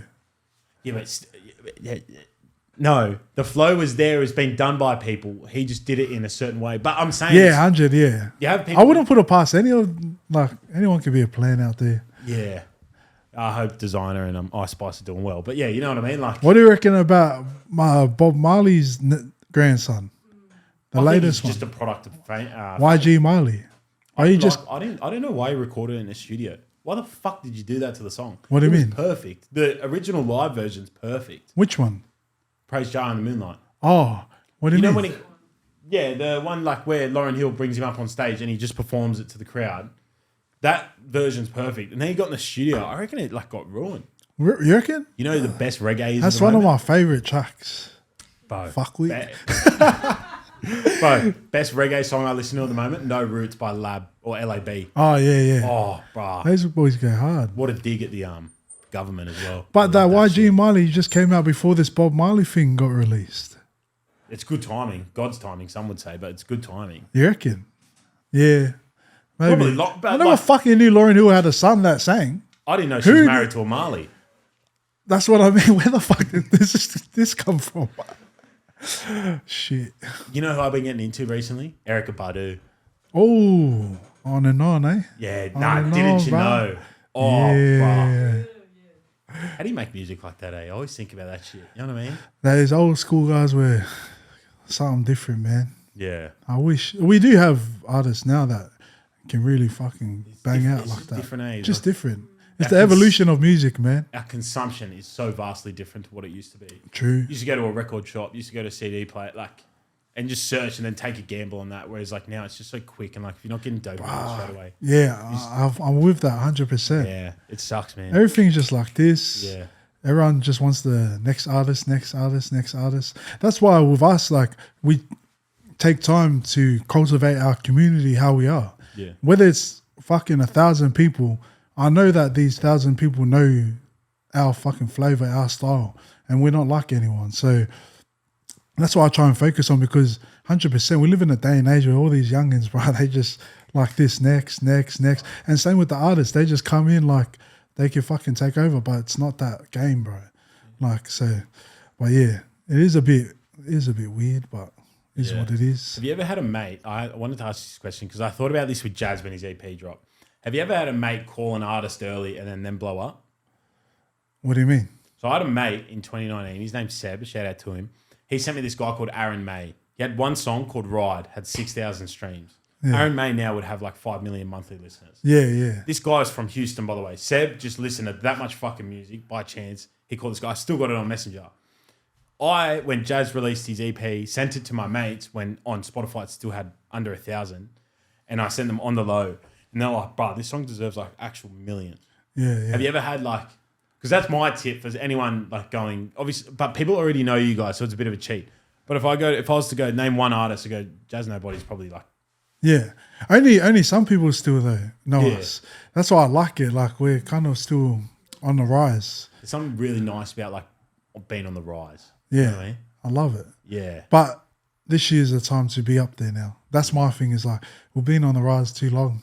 Now it's our time to fucking really stamp shit, get things going. But yeah, I have had I send all these guys I send Jazz a lot, like these artists that I fuck with. And then this is when I just find them and they have like no followers, no nothing. And then boom. 'Cause that was like Jazz. I kind of like picked Jazz like that too. But he messaged me. But when I heard him, I was like, nah, this guy's it, bro. And then bang, You know straight who in I there. picked? Cahooks.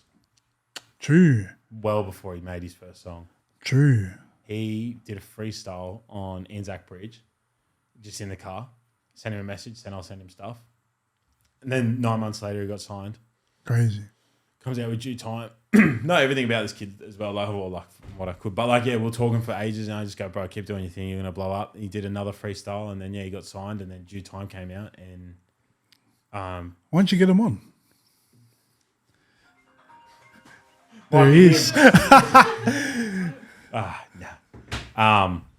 Why don't I get him on? If he picked up his phone, maybe. But don't forget where you come from, Cooks, bro. Don't forget the first bloke to message you. That's hectic. Yeah, I reckon he'll come on now. But He's killing it. Insane, eh?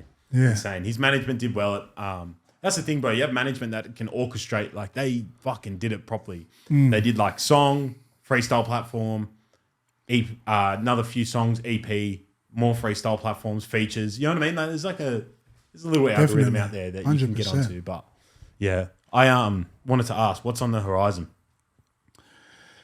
Right, a few things, man. But at the moment, we're just working on we're just finalizing the album. When it drops, it'll come out on Even. Like when this potty drops, it will be like a couple of weeks from then, or a week or so. Then we got the Pacific Fives over the next 5 weeks happening at Wanderers, Western Sydney Wanderers, with Pacificast, some of the FTA, Hype Lab, some of them boys and that. And yeah, we're just running that. And that's going to be cool because we're just running our food and doing these West Love sessions there. So the sessions are just going to be us jamming, but we're going to record it all. And then we're going to get artists to come in. But I'm going to do like a return of my brother's Fortunate, like the old group I used to be in. We're going to jump back up and just do a little something up there too during that 5 weeks. But it's going to be fun, you know, trying to get artists to come out, just jam with us. Yeah, do that kind of thing. And then after that, we just got a few months and then we prep for tour. And we're going to tour from August to November. Fuck. Yeah, bro. August, where are you going? Brisbane? So end of August, yeah, we go Brisbane. The first few ones, we want to take the truck. So Brisbane, Sydney, Melbourne. Why don't you do Sydney first, then up to Brisbane? Yeah, we might actually do Sydney first. Yeah. We haven't fully locked in the venues and things like that, but yeah, we'll probably do Sydney, Brisbane, Melbourne, and then we'll leave the truck. Oh no, Sydney, Melbourne, Brisbane. Leave the truck in Brisbane, fly to Darwin, and then we'll go to do our community work. And then Bali. Come back, and then straight go to Darwin, fly to Bali. Fuck. And that's like 6-7 weeks. Altogether. That one will be 6 weeks. Yeah. Cost a bit, but yeah, bruh. This is the first year we actually get to be on wages, lad. Like, and I've been pushing fucking my ring out for that shit, just to really like I've been pushing hard to, because everyone comes in their own time, like my team and that. But like, time is like, that's what you need. But everyone has bills and things to pay, so I've been trying to push. How can we actually operate this shit at the highest level we can operate? And with that, it's like you need to help the team cover their shit. So we're pretty much halfway on that. And if anyone wants to jump in on sponsorships, man, come through. But yeah, it's going to be a long one. Like overall, I think the tour goes for 10 weeks. Fuck. Oh, 9 weeks. Hand on heart, I'll meet you in Bali because I haven't been to Bali. I didn't really have a reason to go because it's just fucking...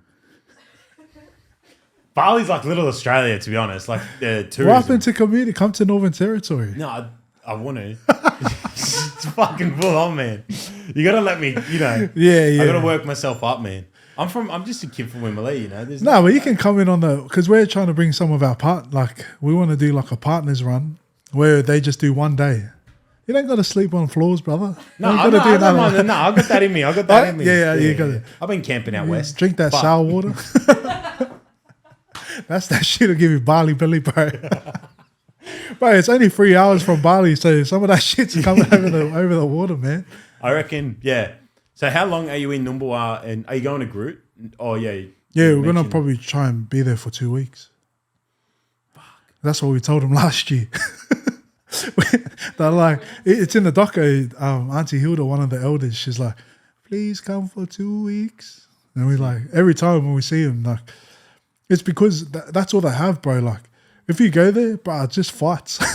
Yeah. Like, then they fight the old school way. They got spears going, and it's Aboriginal law, so you can't do nothing about it. You just got to watch it, and yeah, just try. But then when we go there, like, for the elders will say that the crime rate goes all the way down. There's no violence. The kids hang out at the school where we're staying for the whole day, so they'll come to school. Then the older people who don't go to school, the adults, they'll come to the school after and we'll just play ball for hours. Basketball, we'll get the barbecue out, cook. Yeah. Just kick back with them, you know? And that's one of my things I really want to build there is like, eventually, like, obviously I want to keep talking to the community and the elders and that, but I really want to put something like a facility there or something where, you know, the kids can really just hang out and shit and like really do their thing because there's no infrastructure set up there for that. So that's all in the pipeline, but love number one, bro. I want to play in that AFL game, eh? I've been thinking about that the whole time. You will love it, bro. Yeah. I swear, I'll send you all the highlights. You'll be laughing, bro. We got a couple of goals. Bro, I used to be like all right, you know. Yeah, I would have put it. 100%. Kick with both feet. Can you? Yeah. Like soccer player. Yeah, of course. Yeah. But yeah, AFL, you just give them a fucking stiff arm and. Bro, seeing you like even bring the mic, boom. Yeah. Get the bullers on the mic, bro. I'm telling you, these guys are funny, man. That'll be crazy.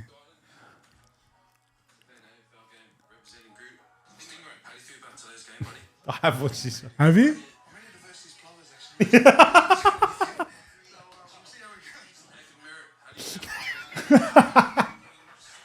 He does look like you, eh?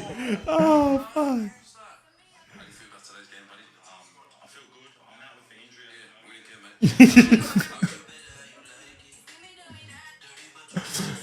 It's crazy out there.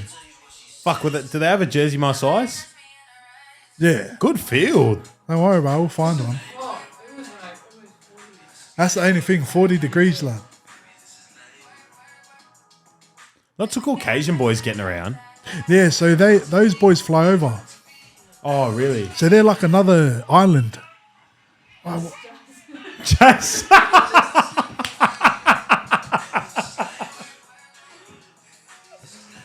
Oh, bruh, get me in there. 100, bro. Fuck, I'll take a spec right as well. in. I'll get up on the fucking show. Bang, pick that 100%. one out. Yeah, shit. But the guys that verse the Numbua, they fly over from a full different thing and they make a day of it. Oh, man. So it's like a the pitch is island immaculate. versus island. That's one of the best looking pictures I've seen in a long time. Yeah. They love AFL out there. That's one of their main sports. Yeah, so wait. Well, some of these guys are running around barefoot. Fucking fast as shit. My dad went to school with Fafita Senior from the two boys. True. He played AFL when there was metal studs around with barefoot. He played in the AFL team, but he was always like a footy player. Yeah. But Dad went to school with him. Fuck, was it Leichhardt or something? Oh, yeah. But he said like he just wouldn't wear shoes. He could still kick a ball like 50 metres if he wanted to. Yeah, that's crazy. Yeah, nuts, eh? Yeah, no, I do want to come, bro. But you got to remember, like, fuck, I'm 20, like, it's confronting, you know? I've never... Nah, yeah, I know what you mean. Like it is too, but... Yeah, when I was in Europe, I walked through fucking... Where was I? My phone died in Prague, and I walked through, like, a hood to get back. And it got to a point where it was, like, 4 a.m., and there was a cop. My fucking Lime scooter died as well on a hill. It gave me a shit, and there was none. My phone died, so then I can't get a Lime. Fucking stupid. They should have an emergency one, I reckon. True. You can tap your card, like there and then. Anyway... Don't put me in charge. But I fucking was walking through a hood and a cop pulled up and they ended up saying, like, you have to go that way. And they're like, because they asked me, like, are you from here? I was like, fuck no, I'm Australian. And they're like, you're in a very dangerous area. And then I looked around, I was like, oh, I'm in flats, fuck. And I was in like a full hood of Prague. I was fine. I was talking to, I bumped into 2 Ukrainian men. They were having a good time. And then I bumped into, how would you put it? Unc Jay's. Yeah. They were fine as well. They just asked for a bottle of water. Yeah. But like, I don't know. And I can deal with that shit. In Croatia, I was walking through the hood every night on my way home from Ultra. But it's different in Australia, bro. Like, remote. That's in cities. I know how to deal with that shit. Cities, you know what I mean? But like remote countries, I've never, or like remote lands. 100%. I know what you mean. It is confronting. It's very overwhelming. But like if something goes wrong in the city, I'm a minute away from help. Yeah.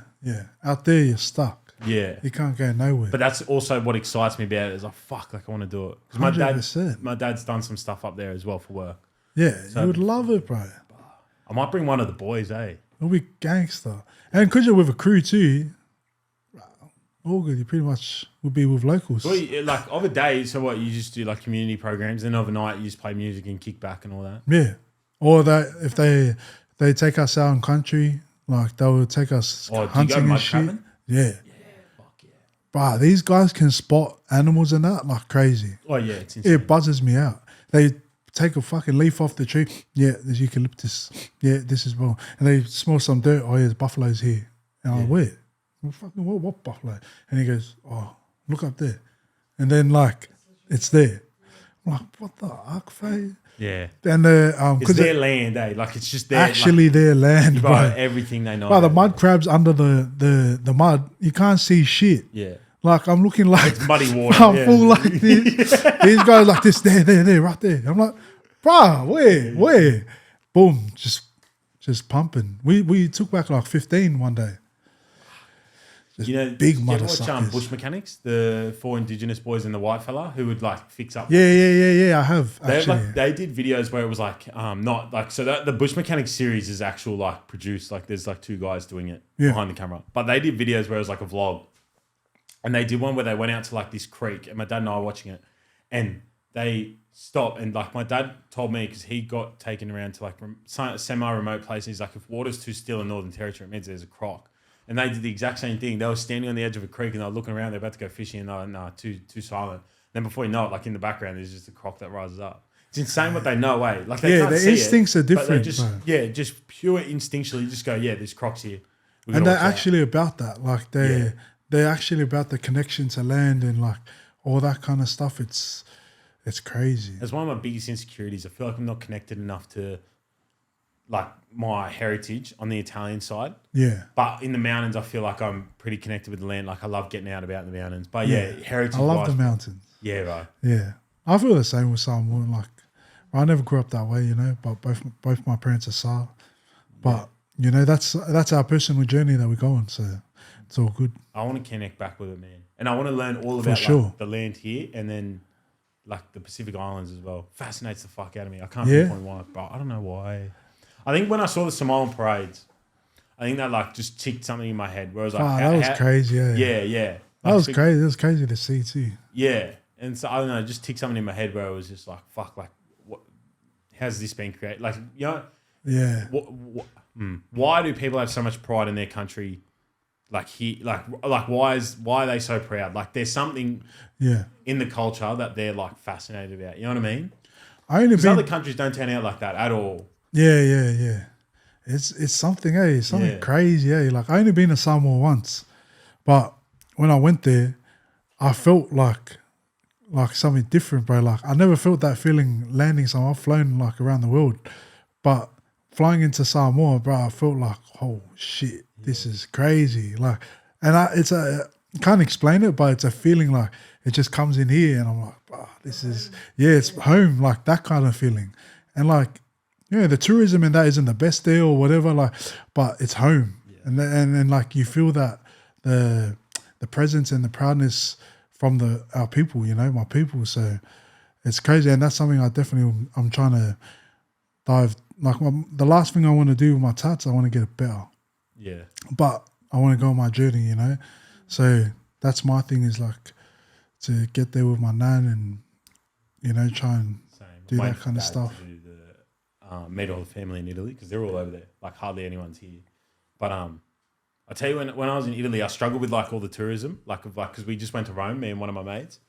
Like I loved it. I love learning about Roman Empire. It's insane. But it was like so Rome, like where near the Colosseum and all that, they have like the main roads everyone walks on. But then like as you go like back towards the town, you have like little stairs you go down, and then they have like 2 levels of like, you can go like under essentially like the roads and like there's cafes and stuff. But the most I felt at home was I fucking pulled up and I was having a sandwich, and it like reminded me of my nonna sandwich in a cafe. No one was in there having a Peroni as well.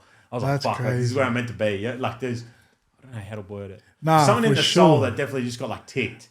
I was like, even though it's for Italians, food's very important. It's like how we, you know, show love, show hospitality. But yeah, it was just like, fuck, like this is where I'm meant to be. Like I feel like I'm here, you know what I mean? It's a superior feeling. That's what it is, bro. It's like, you can't explain it, but it's like, wow, I'm here. Yeah. I'm here. I get the same feeling, bro, when I like come back to the mountains after like a few days away. Fuck, like I'm home, man. I feel that when I come here, like, because I've been staying down the east, Maruba, for the last 10 years. So every time I come here out to the west, bro, I love it, I've been coming here to Saturdays, Sunny View and these and I've been running like a sparring session in the mornings, just with the local boys and that. And that's been real mad for me to just come and be amongst my people. It's different when you fucking out the east hanging with all these other, all these upper class people, and then finally get to come home and see some brown faces. I love it. Oh, Maroubra's not too bad for it. What do you mean? Bro, one of my mates stays in Rose Bay. Fuck. Oh, yeah, I know. Even I'm fucking... Nah, Maroubra's hectic. It's I that get looked at weird over there. Maroubra's Mount Druitt on the beach. That's the only place I could stay out there. 100%. Coogie's too touristy. When you got out Bondi. there, was the Bra Boys still kicking? I don't think so. I don't know. I kind of stick to myself out there. Hey. Insane folklore of like Bra Boys, eh? Yeah, Right. hard. But the mad thing about the boys, like they keep the hood intact. Like that's why it's such a community spot, Maroubra.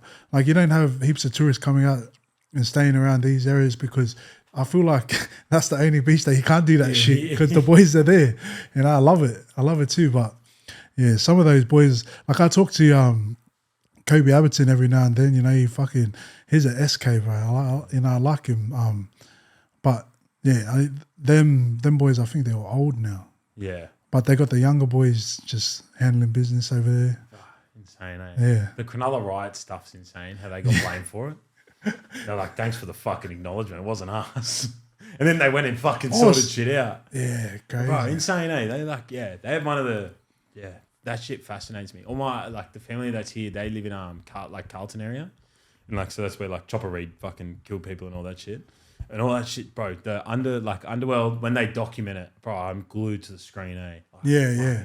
It's so foreign to me. I didn't come from it. So it's to watch it unfold like Lygon Street was like underbelly. That's what I'm trying to say. True. That's all there. That's all true for the most part. Yeah. It was all things that happened. The same with Maroubra. When we went out there, I was telling Jermaine, Jermaine couldn't believe it. Crazy. It was probably Australia's most notorious on the street gang, Bra Boys, most known. Crazy. Jermaine's what the fuck? Why is there a $2 million house to my right? But they still do mad stuff out there. They got even just the Maroubra community. Yeah. They're all tight. It's I don't know how to explain it, but they'll have surf days and they'll just set up on the beach, just DJs and they'll carry their couches from their houses to this part and they just post up and everyone's just having a mad vibe, mad time. Or they'll go to the rocks, the cliffs, and they're just jumping in the water. It's it's different out there. I love it. Ah, fuck, that's cool. Because they're little hoodlums, bro. We got doorstep the other day, other week. Yeah, we got these new shoes from JD Sports. If you want to resend them, bro. But the yellow Asics, my brother's one's got doorstep. And I just walk out and you got these little lads just walk in and I just start running too fast for me. Yeah. Well, that's why I love it, bro. It's just like mounting on the beach. 100%. For those who don't know, 7-0's from Mountie. I'd be shocked if you don't tell by 7-0-70. Bro, I wanted to ask, when you did Panthers on New Year's Eve, how was that? Kind of like a coming home thing? The Panthers, the food truck. Yeah. Do you still want to do the the festival there? Yeah. We'll cut that. Do we have to cut that? No. Oh, fuck. You heard it here first, huh? What? Yeah, the festival of Panthers. Yeah, we want to, definitely. We just have, honestly, we want to do a few things. But the festival at Panthers, that's something that's in the pipeline that we want to get done. But there's so many things that have happened since that conversation that I'm trying to navigate through what's the best thing to go about, But hopefully we can get that one sorted. I want to do that one in December. Oh, I'll be there. Yeah, that's what I want to do. But if we can't get it up by mid-year, then we'll have to look at next year. Again, get it'd be so hard. But if you gave them enough notice, you get all the Penrith boys there, you get Izzy there, and you make it something that wouldn't have ever been seen before in the West. Yeah, that would be crazy. Just go to the boys, hey, come out while you're here. This is the date. If you can come through, it'd be amazing. We're actually hosting a fucking festival. Yeah. Right, that would be fucking... because my thing is we want to do a festival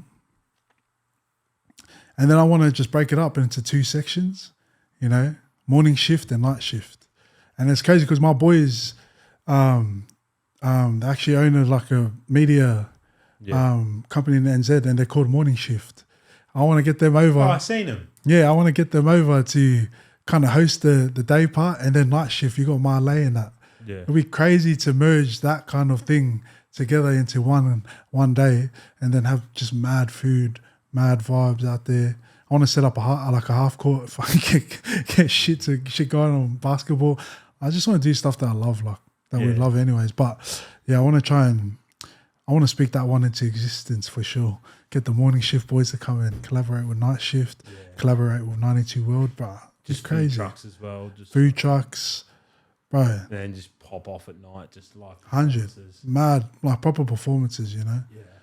I want to do band shit, like... Yeah. All these other festivals got the other shit covered, you know? But yeah. I want to, if we can scale that backyard shit to a stage and festival vibe, that'll be Especially at Panthers. hectic. Yeah. That'll be hectic. Imagine a little stage in the middle of that lawn, not just on one side, but in the middle, and everyone's a 360 thing and just guys just in the middle of it, DJs. You want to... Fuck. I'm going to tell you my idea. Go on. So I want to, for my 25th birthday, hire out a warehouse. Go on. Turn 25 in 11 months. You're right, Reezy. And so yeah, turn 25 in 11 months. So what I wanted to do for my 25th birthday, I'm not going to call it my 25th birthday, but I'm going to call it Helos Havoc. And what it's going to be is like, fuck, I don't know how to describe it. I want to hire out a warehouse, and then I put the DJ booth in the middle, kind of like what Boiler Room does. But it's like have a light show, but because it's in a warehouse, and so you obviously have like one story. Technically, a warehouse is 2 stories in height. You know how we've got concrete walls here? What I want to do on the concrete walls is play like actual like video, like background videos and shit. Mad. Of like maybe stuff around the brand or stuff. I don't know, something crazy. Did you ever watch Simpsons? Nah? Ish, yeah. You know how Lisa plays the fucking, what's Lisa play? The The flute. The trombone thing. A saxophone. Yeah. With Bleeding Gums Blue, right? So this is something that comes straight to mind. I want to show you a song, and then this visual comes straight to mind, right? This is, oh God, I'm going out on a limb here. Discipline. Go on. Club shovel. So I want to like, oh, shit, I don't want to get done for copyright. And then you can imagine like the shot of like Lisa Simpson up on the wall, like playing the fucking thing, right? With the Helos Havoc graphic in front of it. Gone. You know what I mean? That's hectic. That's gone.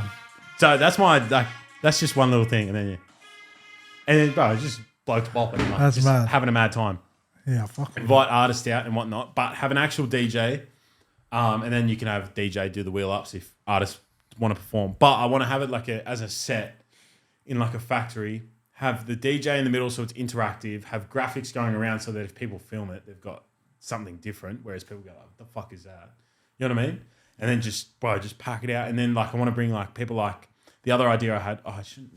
No, I'm going to say it. So I want to get like someone like Ty in a Bali, right? So I'm going to give some of my mates Balis just to wear them, and then I want to put someone like Ty in a Bali, walk him through. He'll be hard. He'll have to wear long pants, but because of his fucking tattoos. But then Ty goes next to the DJ, and then all of a sudden I've got Ty Tuivasa in the middle, Gangster. just partying with everyone. You know what I mean? Yeah. I don't know. And I like obviously like BYA, alcohol and all that shit. But like, yeah, that's my idea of like having like a proper boiler room, but like an underground one. Hot Out West used to do it. You remember them? Yeah. They're not doing it anymore as far as I know. But yeah, I want to do something like that. That shit looked crazy too. Yeah, it was crazy. Yeah. I wasn't there for one, but I was at the studio like the night before and after one of them. And like, yeah, the videos they had and stuff like that was insane. But I feel like I could get 200-300 people to one.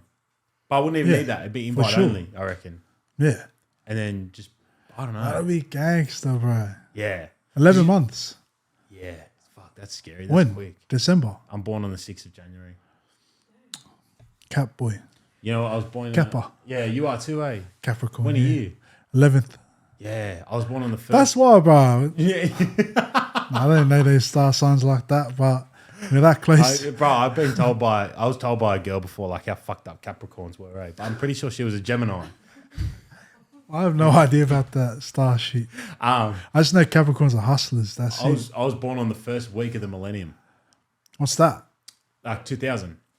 Oh, shit. Yeah. We had 2 girls at our school. One was born on 31st of December at like 11 p.m. And the other one was born at like 2 a.m. on the 1st of January 2000. Crazy. Instant. Yeah. Yeah. 2000. I feel old, man. CV's 2000. Really? Yeah. I'm 2000. Really? Yeah, fuck. 2000 babies, eh? What about... Wait, I thought CV was well younger than me. Nah. 2000. How old's He's got a daughter. Jay? Yeah, see, that's what I mean, but I want to start building my life, man. That back to the original. You know what I mean? I wouldn't mind the daughter. I Nah. don't even got a missus. Kids, he's 29. Right. Jay. Yeah. Yeah, right. See, yeah, it's fuck, man. Yeah. But yeah, that's what I want to do for my 25th birthday. And then like have just all the boys that like I know, I want them to ideally rock up somewhat anonymously and then just everyone just be partying, man. That'll be hectic. Good time. Just get good DJs in. Yeah. And then like a range of DJs as well. But the whole theme I want it to be so people definitely come is like hip hop mixed with this genre. Yeah. Be like what do they call it? Like hip hop techno. Like techno remixes. So it's like doof doof, Gotcha. but still like people can sing along to like, you know, Yeah. Nelly Furtado's doing the Yeah, I vocals. know what you mean. Shit like that. But yeah, I want to do that. And then that's because bro, the run club, I just fell in love. Like only 25 people come, but That's heaps. it is. Why would downplay that? Yeah, I know, bro. Fuck. It's because in my mind I thought I'd get 50 on the first week. That's why that's instinctually there. But I have fallen in love with like organising things. Yeah. Love that shit. I feel like you'd be the same, Man. right? It's just like Yeah, I in there love and that you're like, shit. fuck, I just want to organise something bigger. Bro, you're talking about Festival of Panthers. Always. You know what I mean? Like, yeah. And it's always like that. You're just thinking about the next yeah. thing. And I just think like, I never really do anything for my birthday as well. True, yeah. And like, blokes probably don't. It's just a mad excuse to yeah. put someone like that on for sure. It's just where do I have it? And like, Yeah, true. and just telling the cops to piss off because they'll inevitably Right just here, go brother. like, yeah. This is too small, but I want something bigger area than that out there. You reckon? Yeah. It's too small? How many people? Nah, this will fit a Fucking know couple lot of hundred. people. No, but like I don't want people stepping on the sidewall and coming in here and pretending. Yeah, to do a podcast yeah, and shit true. off their- like, 100%. you know what I mean? I want like a somewhat empty warehouse. Yeah, So yeah. then that way we can set up all the cording and like all the visuals and shit like that. I don't know, bro. I don't know. You'll find it.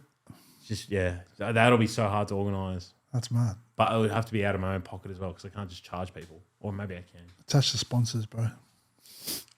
You know, Fuck's gonna sponsor that? bro, you know, like Alizé and all these, all Chivas these Regal. They sponsor everyone. Yeah. young Henrys. Yeah. They And actually Danny give money Grant's and guy. shit. What's his name? Danny Grant. Danny Grant. Yeah, G Up and all that. Yeah. Yeah. He's a legend, bro. Yeah. He bought that hat behind you and he wore it on TikTok. Because you wore Danny, it in the buy first this one next. No, I'm gonna And the green one yeah. next. Yeah, if you're looking at SVNO's hat, it comes out in late March, Late March. around your album time. Come on, baby. I reckon that's about it, bro. Bro, these are my favorite hats. You're gonna. Honestly.